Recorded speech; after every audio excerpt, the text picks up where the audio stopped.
Hoy es martes y como cada martes a esta hora saludamos a Irene Weiss, nuestra ecóloga preferida, que siempre está con nosotros para ayudarnos a entender un poco lo que está pasando en el mundo en materia de ecología, en materia ambiental y los desafíos que enfrentamos. Hola Irene, buen día. Buen día, Fabri, ¿cómo estás? ¿Todo bien? Bien, muy bien. Hoy nos vas a llevar un poco de viaje, ¿no? Nos vamos a ir lejos. Sí, muy lejos, la verdad que sí. Mira, quería contar una cuestión que justamente lo quería mencionar porque lo estoy tratando con mis alumnos de ingeniería ambiental, y es el peor desastre ecológico irreversible, porque realmente es irreversible, de la historia. No vamos a hablar de Valencia, no, te adelanto. Sí, Vamos a hablar de algo que comenzó en la ex Unión Soviética, en lo que se llamó el Mar Aral, que en realidad es un lago endorreico, o sea que no tiene salida al mar, tiene una alimentación por o tenía, porque ahora es muy leve, por dos ríos que llegaban ahí. Y en la época de la Unión Soviética, esto se supo recién después de la caída del muro de Berlín, porque vos sabés que los satélites de la NASA, cuando estaba la Guerra Fría, no podían pasar claro. de ese lado, ni tampoco las orientales no podían pasar del lado occidental. Entonces recién esto se conoció después de la caída del muro de Berlín en el 89, y se fue, digamos, agravando con el tiempo, a pesar de las voluntades y las posibilidades que veían de resolverlo. El tema es el siguiente. En esa época, la Unión Soviética necesitaba cultivar algodón para la ropa de trabajo, de esa ropa que usaba la gente que trabajaba en las industrias del Estado, o sea que todo era del Estado, ¿no? En el comunismo. Y bueno, la situación era que hubo un bloqueo, ahora que se puso de moda Que está en hablar discusión, del sí. bloqueo, ¿no? Por todo lo que estuvo pasando. Justamente la Argentina, con muchos otros países, estaba alineada con Estados Unidos, que bloqueó la posibilidad de que llegara algodón a Rusia. Rusia tenía una única posibilidad de cultivar en el verano, porque vos sabés que en la zona de los campos, en otoño, primavera e invierno, eso estaba cubierto por nieve, por la latitud. Entonces, al no tener la posibilidad de conseguir algodón de Occidente, se les ocurrió desviar estos dos ríos que alimentaban el lago Aral a los campos de algodón. Con tan mala suerte que las obras de ingeniería estuvieron mal hechas. Sí, se regó el campo de algodón, pero después esa agua no se recicló, o sea, se perdió, y el lago Aral perdió una cantidad, casi un 80% de su superficie. Para que se ubiquen, en Asia Central está compartido por las repúblicas en ese momento eran parte de la Unión Soviética, de Kazajistán y Uzbekistán. Toda la parte de Uzbekistán quedó sin agua, se convirtió en un desierto, y Kazajistán quedó con unas partes un poco más profundas con agua. El tema es que había islas que ahora se convirtieron en penínsulas por la sequía, se hace un gran desierto, y vos sabés que ahí la Unión Soviética hacía pruebas armamentísticas y además tenía un laboratorio para poder hacer guerra bacteriológica o guerra biológica, ¿no? Entonces, lo que empezó a pasar es que a partir de que la caída del muro de Berlín y la desaparición de la Unión Soviética, empezaron a llegar vientos cargados con un montón de contaminantes, entre ellos fertilizantes que usaban para el algodón, más un montón de virus y bacterias con enfermedades muy resistentes a Europa Occidental, ¿no? Y también enfermar a la gente local, por supuesto. Y esto realmente, bueno, está estudiado, por supuesto, la Unión Europea hasta el día de hoy sigue estudiando cómo poder resolver ese tema. Yo lo quiero contar porque es la época en que no se hacían estudios de evaluación de impacto ambiental. Entonces, quiero resaltar la importancia, ¿no? En una situación como la que estamos viviendo hoy ambiental, de hacer estas evaluaciones ambientales que antes directamente se minimizaban. Y esto se convirtió realmente en un desastre, porque esa agua no va a volver.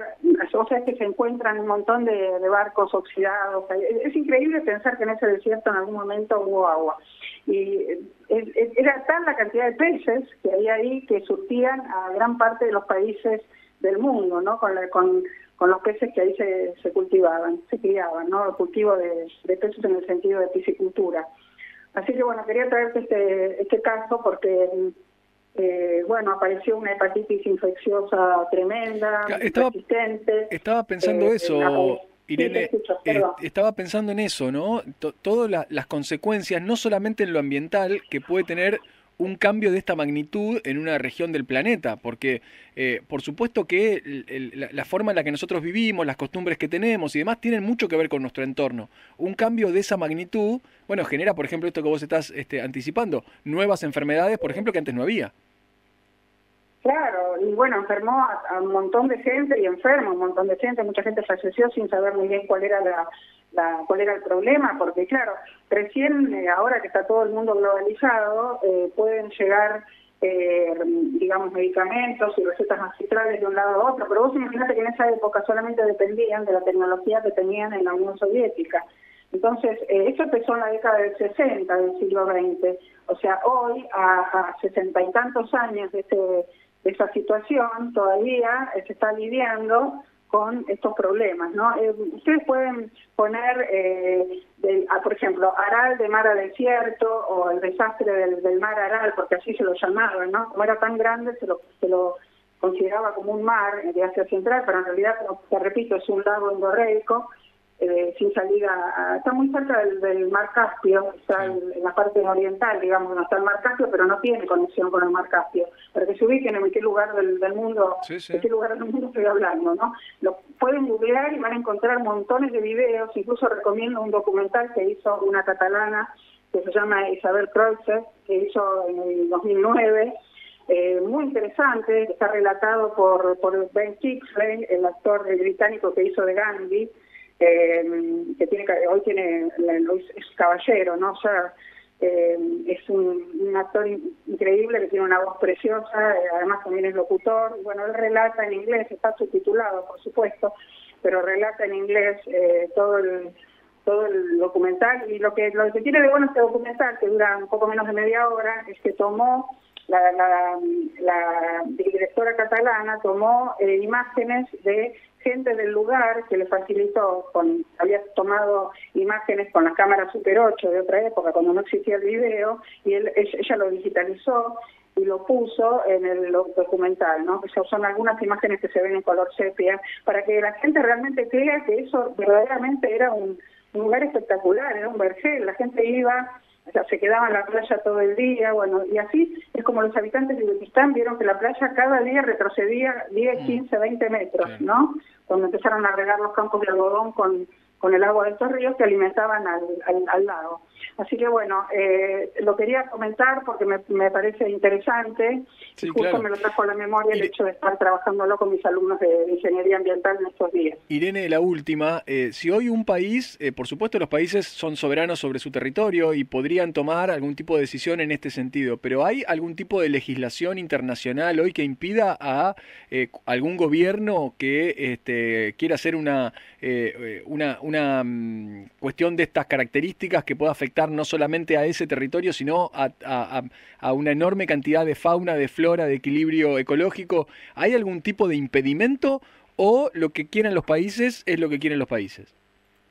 No, mira, la verdad que los países tienen que pensar en los alrededores. O sea, hoy hay normativas en la Unión Europea y inclusive cuando hay algún conflicto entre países, vos sabés muy bien que se dirimen en el Tribunal de la Haya, Claro. pero por supuesto que tienen que primero consultar. Por ejemplo, te doy un ejemplo más cercano. Cuando se hicieron los embalses del Paraná Superior, en Brasil, las presas hidroeléctricas para poder abastecer, por ejemplo, todas las metalúrgicas que están en el Gran San Pablo, que es la ciudad más industrializada de América del Sur, no se pensó en realidad que el manejo de esas turbinas y de los vertederos iba a afectar el Paraná en el territorio argentino. Por supuesto que Brasil lo hizo con la mejor buena voluntad, pensando en que iba a usar una energía renovable. Ya que estoy hablando de la década del 50, que se llamó la era de las decretos. Sin embargo, hasta el día de hoy hay que ponerse de acuerdo con Brasil para que la Argentina no se vea afectada por el manejo, digamos, por el mayor uso o el menor uso del agua, de acuerdo a si llueve mucho, si llueve poco, con respecto a lo que después nos drena hacia el Paraná inferior, sobre todo en época cuando hay posibles inundaciones o posibles grandes sequías, ¿no?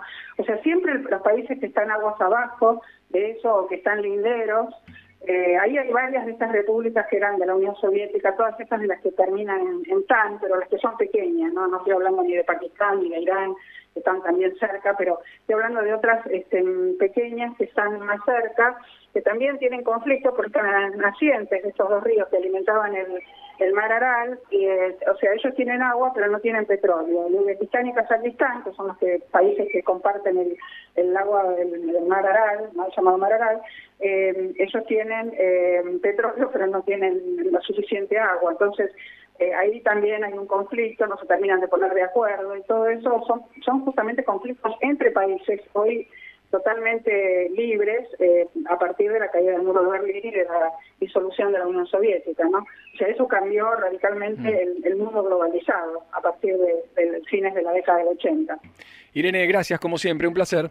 Un placer, todo el placer es mío y que tengan una muy buena semana. Beso grande.